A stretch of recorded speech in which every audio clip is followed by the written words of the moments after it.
وإذ قال لقمان لابنه وهو يعظه يا بني لا تشرك بالله إن الشرك لظلم عظيم وإذ قال لقمان لابنه وهو يعظه يا بني لا تشرك بالله إن الشرك لظلم عظيم.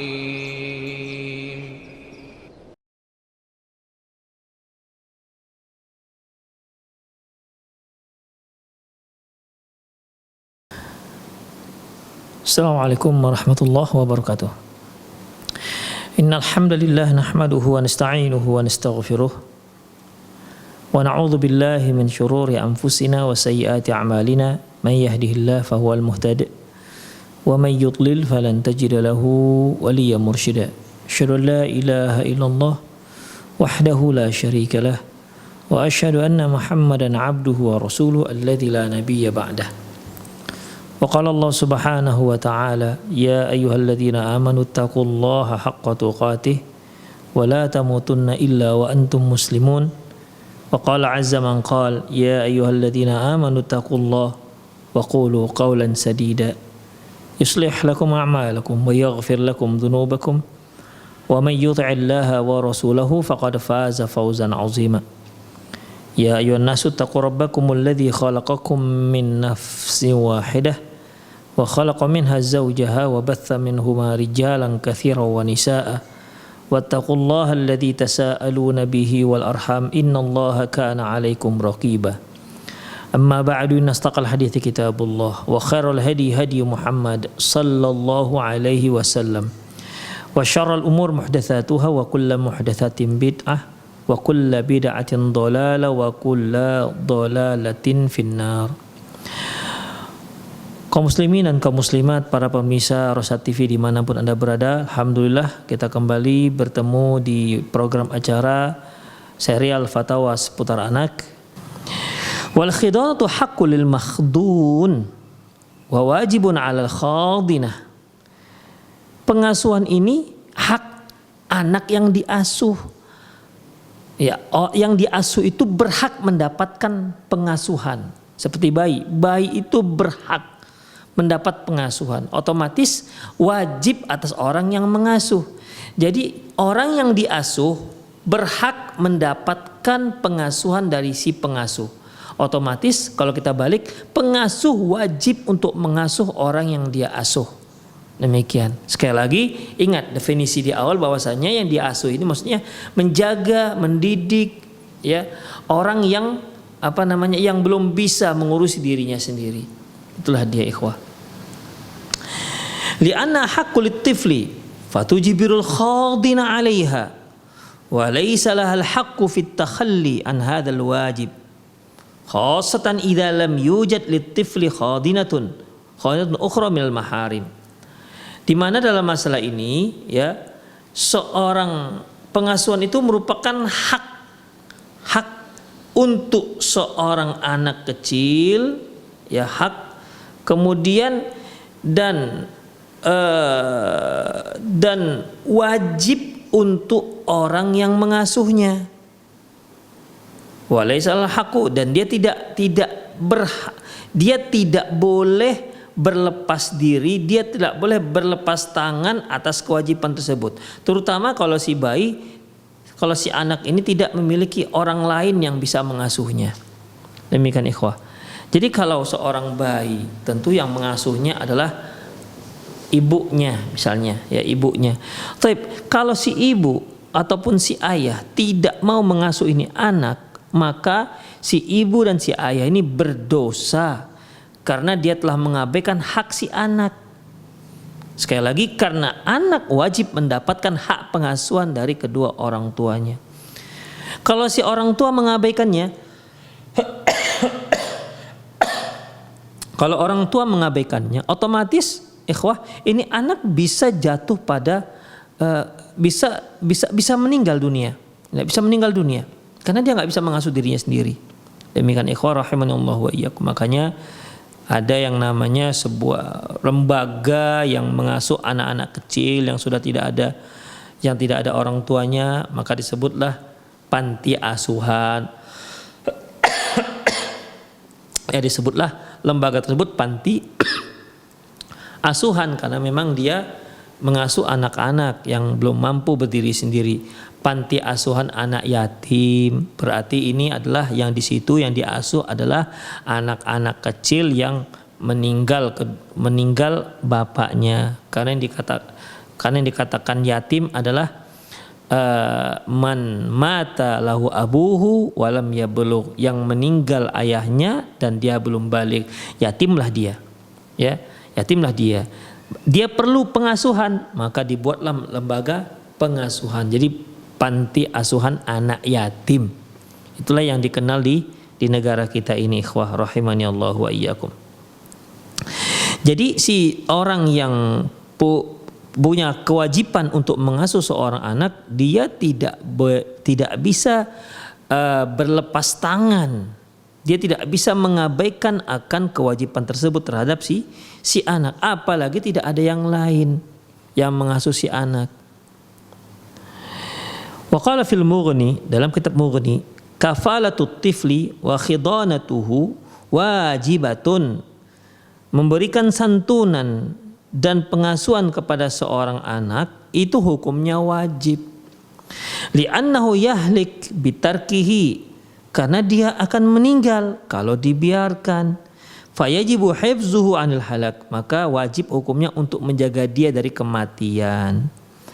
Wa qala Ibnu Rushdil Jad, berkata Ibnu Rusdi al-Jad, la khilafa baina ahadin minal a'immati fi ijabi kifalatil atfalis sighar.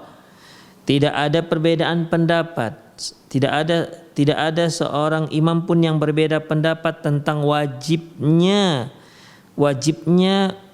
menyantuni anak-anak yang masih kecil, lihajatihim ila dzalik, karena memang dia sangat butuh hal itu semua. Dzalika li'annal insan khuliqa dha'ifa waftaqara ila ma yukallifuhu wa yurabbih hatta yanfa'a nafsuhu wa yastaghni bidzatih. Karena manusia itu diciptakan memang dalam keadaan lemah. Allah Subhanahu wa taala firman, khuliqal insanu dha'ifa. Manusia itu diciptakan dalam keadaan lemah. Coba kita lihat ketika seorang bayi lahir, dia lemah, ya. Tidak ada yang bisa dia lakukan kecuali hanya menangis. Selain itu tidak bisa. Dia tidak bisa makan, dia tidak bisa minum dengan sendirinya, ya. Bahkan dia juga tidak mampu mengatakan dia ingin minum. Dia juga tidak sanggup mengatakan dia ingin makan. Ketika dia haus, dia tidak bisa bicara. Ketika dia lapar, dia juga tidak bisa bicara. Dia hanya bisa yaitu menangis. Makanya orang-orang yang sudah dewasa hanya bisa menerka-nerka. Oh, ini lapar, ya. Walaupun terkadang salah. Seorang ibu misalnya melihat anaknya nangis, oh ini mungkin lapar. Ketika disusuin, ternyata masih tetap nangis. Rupanya dia buang air. Karena kan dia nggak bisa membedakan mana nangis buang air, mana nangis pup, mana nangis haus. Demikian ikhwah rahimani Allah wa iyyakum. Ya, jadi dalam masalah ini, ya, manusia itu khuliqal insanu dha'ifa. Manusia itu diciptakan lemah.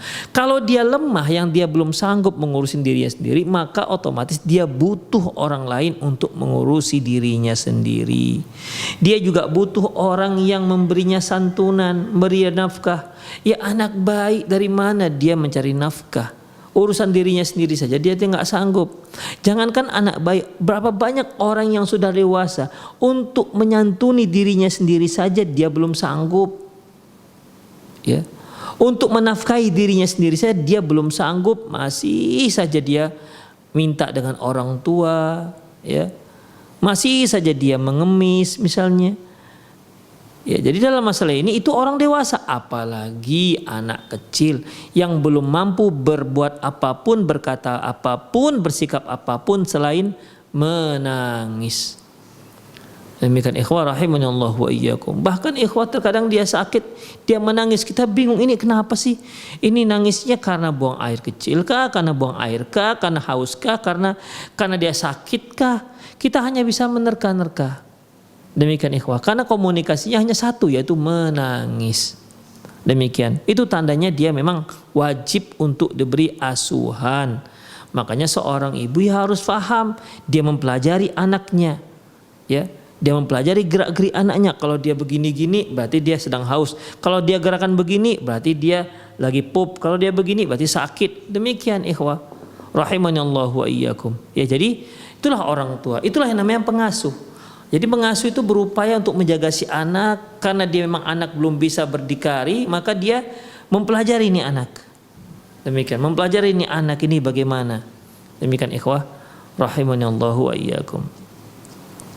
Sehingga wa yurabbih, dan membutuhkan orang yang bisa mendidik dia. Ya, mendidik dia, memelihara dia sehingga hal itu bermanfaat untuk dirinya dan wastaghni bidzatihi, dan sehingga dia bisa mampu, hingga dia mampu berdiri sendiri, berdikari. Demikian. Jadi intinya ikhwah, yang akan kita bicarakan ini adalah hak pengasuhan dan hak anak yang diasuh. Hak pengasuhan dan anak yang diasuh. Ingat, yang diasuh itu adalah anak-anak. Jadi karena dibicara kita masalah anak, fatwa seputar anak, maka yang akan kita bicarakan secara panjang lebar adalah pengasuhan seorang anak, dan itu wajib, ya, wajib atas kedua orang tua dan hak terhadap si anak. Makanya kalau ada orang tua, suami istri lahir anak, kemudian dia buang anaknya, ya, dia buang anaknya, maka dia bisa dituntut. Dia bisa dituntut. Kenapa? Karena dia telah melanggar hak asasi manusia. Itu hak si anak. Beda halnya kalau kita punya HP, kita buang, nggak ada yang nuntut, senang pun orang. Kita punya laptop nih, kita buang, nggak ada orang yang yang marah, senang pun, buang aja banyak-banyak, biar yang lain bisa memanfaatkan. Tapi kalau anak, ya, anak bukan laptop, anak bukan HP, dia punya hak. Demikian ikhwah, dia punya hak untuk diasuh. Anda punya baju, silakan buang. Kalau yang masih bagus, buang juga, itu nggak masalah. Walau kita nggak bicara masalah boleh nggak bolehnya membuang baju yang bagus, ya. Ya, orang lain bisa memanfaatkan dan nggak ada yang menuntut. Pak, bapak saya tuntut ya karena bapak telah membuang baju baru bapak. Nggak ada. Tapi coba lakukan itu kepada anak. Akan banyak yang menuntut. Bahkan bisa Anda akan dituntut sekampung. Orang sekampung akan menuntut Anda dan akan mengatakan Anda orang yang tak berperi kemanusiaan. Demikian ikhwah rahimanallahu wa iyyakum. Ya, sekali lagi bahwasanya hak pengasuhan itu wajib atas kedua orang tua, dan itu merupakan hak seorang bayi ataupun seorang anak terhadap orang tuanya.